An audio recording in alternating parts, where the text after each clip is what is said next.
एक महानगर में जसवंत सिंह नाम का एक युवक रहता था।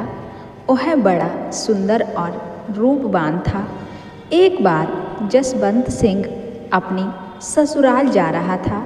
जब वह शहर से 2-4 मील आगे निकल गया तो रास्ते में उसको बहुत तेज प्यास लगने लगी। उस समय वह प्यास का मारा एक गांव में पहुंचा। वहां उसने देखा कि एक बंजारे की लड़की, जिसका रूप चंद्रमा के समान, नैन मृग के समान और शरीर यौवन से भरपूर था, वह अपने मकान के दरवाजे पर खड़ी थी। प्यास की अधिकता के कारण वह ज़्यादा देर वहाँ खड़ा नहीं रह सका। उसे अपनी आँखों के सामने सारा भूमंडल घूमता हुआ प्रतीत होने लगा और कुछ ही पल में वह लड़खड़ाकर गिर गया और बेहोश हो गया। जसवंत सिंह को बेहोश होकर गिरते देखकर आसपास के बहुत से लोग वहाँ जमा हो गए और उसके मुंह पर पानी की छींटें डालकर उसको होश में लाने का प्रयत्न करने लगे। थोड़ी देर बाद जसवंत सिंह को होश आया। उसको घेर कर खड़ी भीड़ में से एक युवक ने पूछा, ठाकुर साहब, आपको यह क्या हो गया? लोगों की यह बात सुनकर वह जोर से आहें भरने लगा और शायरी का शौक रखने वाला जसवंत सिंह शेर पढ़ने लगा। वहाँ जमा लोगों ने देखा कि वह सामने खड़ी बंजारे की लड़की पर फिदा हो गया है। लोग उसे समझाने लगे, ठाकुर साहब, जरा होश में आओ, आप राजपूत हैं और वह नीच कुल की है। आपको उससे दिल नहीं लगाना चाहिए, क्योंकि ये हुस्नो जबानी 4 दिन की मेहमान है। लोगों की बातें सुनकर आह भरते हुए जसवंत सिंह बोला, ए लोगों, मुझे दीन ईमान से कुछ काम नहीं है। जब तक यह चांद से मुखड़े वाली मेरे साथ ब्याही नहीं जाएगी, तब तक मैं अपना जीवन मुश्किल समझता हूँ।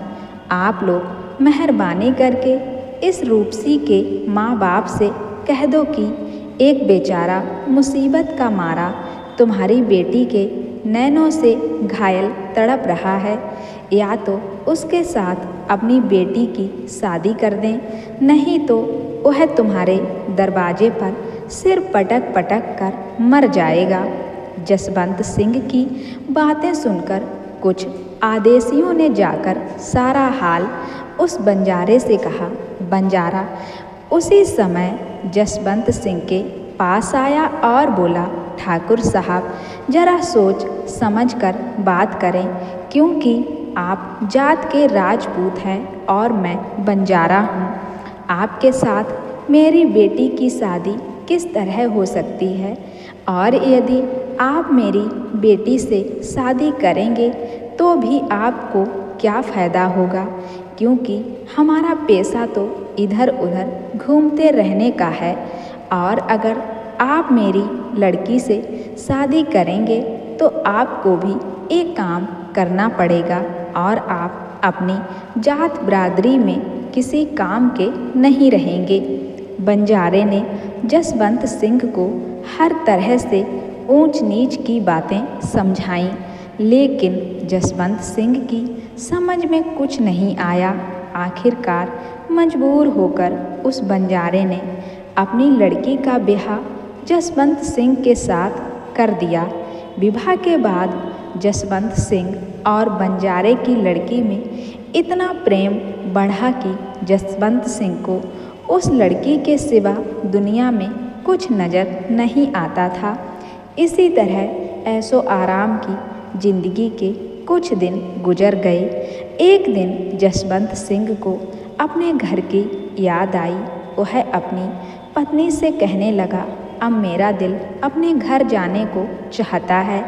अगर तुम्हारे माँ बाप आज्ञा दें तो उनसे कहो कि तुम्हारी विदाई कर दें। मुझे कोई ऐतराज़ नहीं है, क्योंकि मैं तो आपकी आज्ञा का पालन करना अपना धर्म समझती हूँ, बंजारे की लड़की ने कहा।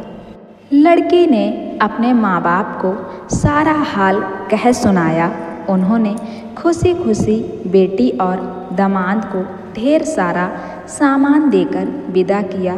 कई दिनों के सफ़र के बाद जब उसका घर कुछ मील दूर रह गया, तब जसवंत सिंह ने सोचा कि मैंने बहुत बुरा किया जो जरा सी सुंदरता देखकर अपने धर्म को खो बैठा।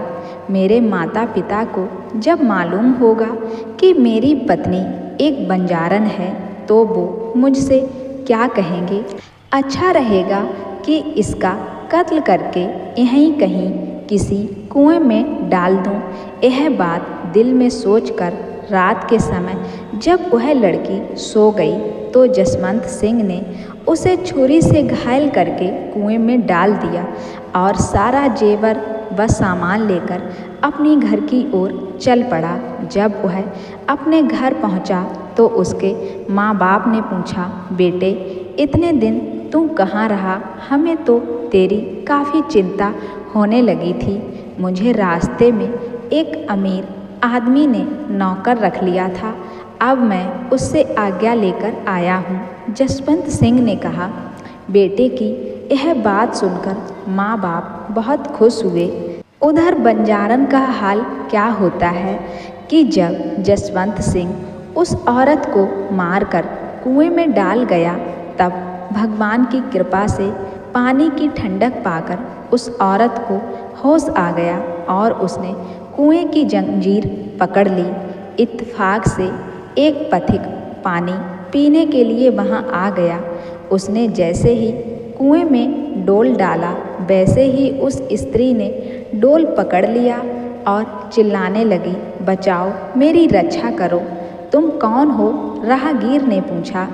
ए राहगीर, मैं मुसीबत की मारी एक अबला हूँ, मुझे इस कुएं से निकाल कर मेरी जान बचाओ। बंजारन ने प्रार्थना भरे स्वर में कहा। यह सुनकर उस राहगीर ने औरत को कुएं से निकाला और पूछा, तुम कौन हो और यह हाल तुम्हारा कैसे हुआ? मैं और मेरा पति अपने घर जा रहे थे, अचानक डाकुओं ने हमें बेघर समझकर और मुझे घेर लिया और हमारा माल और सामान लूट लिया। मुझे घायल करके इस कुएं में डाल गए, उस औरत ने बताया।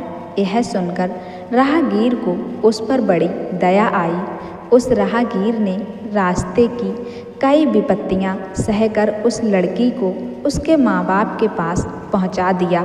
माँ बाप ने जब अपनी भूखी प्यासी घायल बेटी को देखा तो बहुत परेशान हुए और बेटी को सीने से लगाकर उन्होंने पूछा, बेटी तेरा यह हाल कैसे हुआ, हमें बता। उस पतिव्रता स्त्री ने अपने पति के कमीनेपन को छुपाकर अपने माँ बाप से कहा, रास्ते में डाकुओं ने हमला करके सारा माल लूट लिया और मुझे जख्मी करके कुएं में डालकर भाग गए। मेरे पति का क्या हुआ मुझे कुछ मालूम नहीं। यह बात सुनकर उसके बाप ने समझाया, बेटी भगवान को याद कर और उसे धन्यवाद दे, जिसने तेरी जान बचाई वही तेरे पति को भी तुझसे मिला देगा। थोड़े ही दिनों में भगवान की कृपा से वह औरत बिल्कुल भली चंगी हो गई।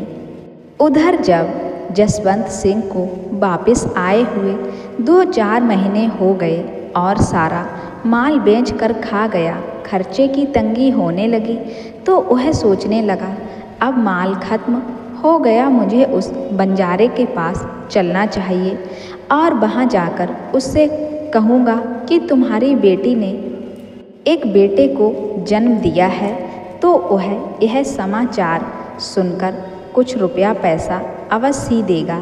यह सोचकर वो अपनी ससुराल पहुंच गया तो उसने देखा कि झोपड़ी के बाहर बंजारे की वही लड़की चारपाई पर बैठी है।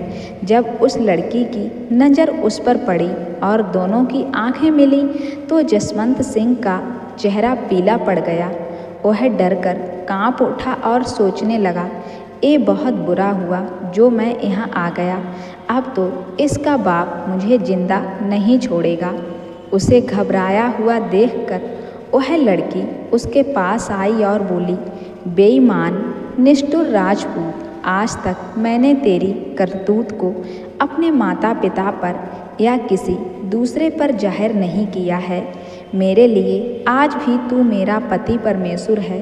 तू अपने दिल में जो चाहे समझ। बंजारे की लड़की की ये बातें सुनकर जसवंत सिंह बहुत शर्मिंदा हुआ। वह अपनी पत्नी से कहने लगा, जो कुछ हुआ उसके लिए मुझे माफ़ कर दो। अच्छा भीतर चलो, बंजारे की लड़की ने कहा।